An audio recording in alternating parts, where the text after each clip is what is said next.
Assalamualaikum warahmatullahi wabarakatuh. Bertemu kembali dalam video pembelajaran mata kuliah perencanaan hutan. Selamat pagi, Tabibun.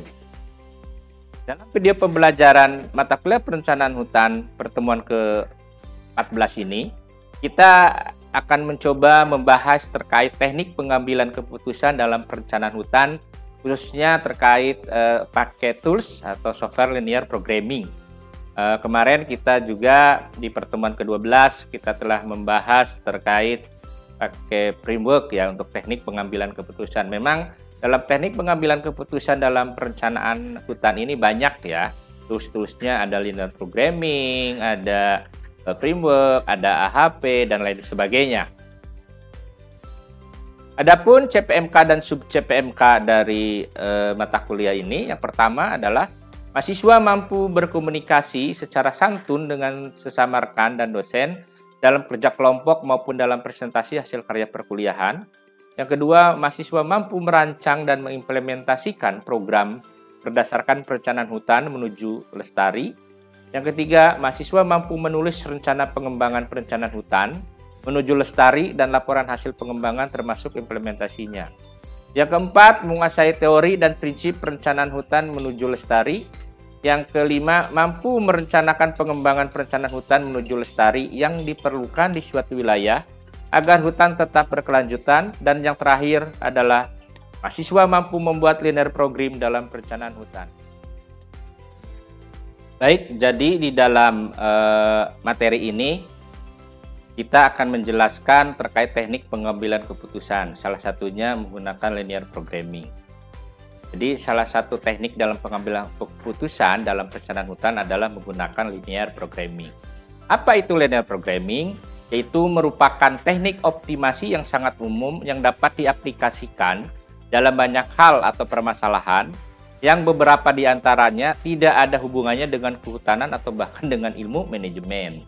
Jadi memang linear programming ini biasanya digunakan di terkait pemasaran dan lain sebagainya atau di komputer ya, ilmu komputer. Linear programming adalah suatu metode pemrograman seperti yang tadi dijelaskan ya, bahwa ini sebenarnya lebih kepada ilmu komputer ya. Jadi linear programming ini adalah suatu metode pemrograman di mana variabelnya disusun dengan persamaan linear. Sehingga linear programming ini merupakan alat kuantitatif untuk melakukan pemrograman yang memiliki kelebihan dan kelemahan. Sehingga dalam penggunaannya perlu dikenali agar supaya kita mampu mengidentifikasi kapan seharusnya kita menggunakan linear programming dan kapan kita tidak harus menggunakan linear programming. Nah, untuk itu dipergunakan pemahaman ilmu pengetahuan pendukungnya seperti metode penelitian sosial ekonomi produksi, ilmu komputer dan lain sebagainya. Adapun kelebihan dari kalau kita di dalam pengambilan suatu keputusan dengan menggunakan linear programming ini adalah yang pertama, mudah dilaksanakan, apalagi kalau menggunakan alat bantu komputer. Itu udah pasti ya, karena segala sesuatu kalau kita terkait software ini menggunakan alat bantu komputer itu akan lebih mudah. Kalaupun kita tidak mengerti, bisa di help desk atau di help kita bisa menanyakan atau bagaimana caranya. Yang kedua, dapat menggunakan banyak variabel sehingga berbagai kemungkinan untuk memperoleh pemanfaatan sumber daya yang optimum dapat dicapai. Dan yang terakhir adalah kelebihannya adalah objective function, yaitu fungsi tujuan dapat difleksibelkan sesuai dengan tujuan penelitian atau berdasarkan data yang tersedia. Misalnya begini, bila ingin meminimumkan biaya atau memaksimumkan keuntungan dengan data yang terbatas. Nah, itu dari situ kita bisa mengetahui bagaimana kita, tujuan penelitiannya ingin mengetahui gitu ya, memaksimumkan keuntungan tapi datanya terbatas. Nah, bisa menggunakan linear programming. Adapun kekurangan dari software atau program linear programming ini, yang pertama, apabila alat bantu komputer tidak tersedia. Nah, itu yang jadi masalah ya.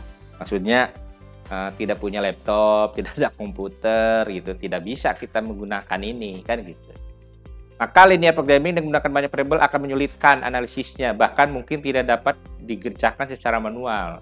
Maksudnya begitu ya. Jadi kalau biarpun kita punya komputer atau laptop, tetap kalau tidak ada softwarenya terkait linear programming ya nggak bisa juga. Karena kalau kita akan menganalisis dengan banyak variabel dengan secara manual itu udah pasti akan susah ya, lama lah.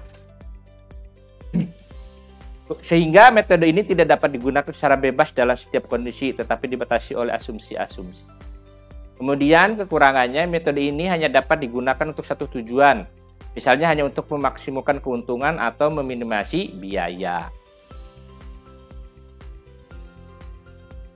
Adapun penggunaan linear programming ini biasanya setiap usaha tani ya di bidang kehutanan, terutama bagaimana kita untuk merencanakan atau meminimalkan biaya kegiatan dan juga memaksimalkan keuntungan. Nah, dari situ kita akan mengetahui apa kendala yang menggambarkan tingkat minimum dari biaya yang dikeluarkan, sehingga kita dapat melakukan kegiatan usaha tersebut. Dengan begitu, maka dengan linear programming ini dapat digunakan melalui dua cara dalam penggunaannya tadi. Contoh misalkan dalam usaha tani kehutanan ya, di bidang kehutanan. Yang pertama yaitu meminimumkan biaya dalam rangka tetap mendapatkan total penerimaan atau total keuntungan sebesar mungkin. Selanjutnya, cara seperti ini kita kenal dengan istilah program minimisasi. Nah, jadi minimisasi ini adalah suatu program meminimumkan biaya dalam rangka tetap mendapatkan total penerimaan atau total keuntungan sebesar mungkin. Yang kedua adalah kita kenal misalkan dengan namanya program memaksimumkan, yaitu suatu program di mana memaksimumkan total penerimaan atau total keuntungan pada kendala sumber daya yang terbatas. Jadi ada dua cara ya penggunaan linear programming itu, yaitu minimisasi atau memaksimumkan. Itu dalam penggunaan linear program. Jadi yang tadi kelemahan-kelemahannya hanya bisa tujuannya hanya dua ini gitu. Nah, ini ada beberapa pemahaman bagaimana kita menggunakan linear programming. Memang menggunakan teknik linear programming untuk perencanaan usaha tani hutan atau pengusaha HPH atau HPHTI atau IUPHK atau IPHTI, maka diperlukan pemahaman tentang pertama, yaitu terkait bagaimana keuntungan dapat memaksimalkan. Biasanya itu melakukan atau dengan cara meningkatkan total penerimaan pada kondisi biaya usaha tani yang relatif konstan. Jadi apabila total keuntungannya ini tetap, maka total penerimaan harus dikurangi dengan total biaya. Artinya total keuntungan akan naik bila gitu kan, total penerimaan naik dan kondisi total biaya relatif konstan. Kan gitu. Karena total penerimaan dibentuk dari hasil perkalian antara produksi dan harga jual. Maka tindakan yang harus kita lakukan untuk meningkatkan keuntungan adalah dengan cara antara lain biasanya pelaksanaan silviculture modern, yaitu dengan melakukan kegiatan pemeliharaan yang baik. Terutama silviculture modern di sini bisa pakai silviculture intensif dan lain sebagainya. Yang penting ada melakukan pemeliharaan yang baik. Karena apa? Karena di sini total biayanya harus relatif konstan. Yang kedua, bagaimana keuntungan dapat memaksimumkan, yaitu dengan cara menekan biaya produksi. Artinya, keuntungan akan meningkat kalau total penerimaan relatif konstan dan total biaya dapat ditekan. Bagaimana caranya? Kan gitu. Pasti akan bertanya, bagaimana caranya supaya keuntungan akan meningkat kalau total penerimaan relatif konstan dan total biaya dapat ditekan? Yaitu caranya dengan melaksanakan tindakan efisiensi penggunaan sarpras, yaitu sarana produksi dan tenaga kerja. Jadi poinnya di situ, kita harus mengefisiensikan sarana produksi dan tenaga kerja. Misalkan yang tadinya untuk mengerjakan pemeliharaan tanaman di umur 1 tahun misalkan, atau 6 bulan lah, atau 2 bulan, itu tenaga kerjanya di dalam 1 hektar itu 10 orang. Nah, dengan adanya sarpras misalkan, nah tidak harus 10 orang misalkan. Dengan sarana prana yang lengkap tidak harus 10 orang. Misalkan oleh 5 orang, itu bisa selesai dikerjakan. Dan harus tahu waktunya, kan kinerja waktunya ya, dari masing-masing tenaga kerja tersebut. Jadi kita bisa mengefisiensikan penggunaan sarana produksi dan tenaga kerja.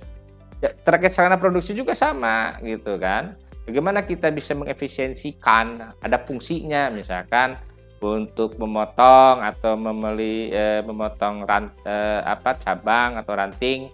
Nah, itu bisa memotong yang lainnya. Maksudnya begitu contohnya.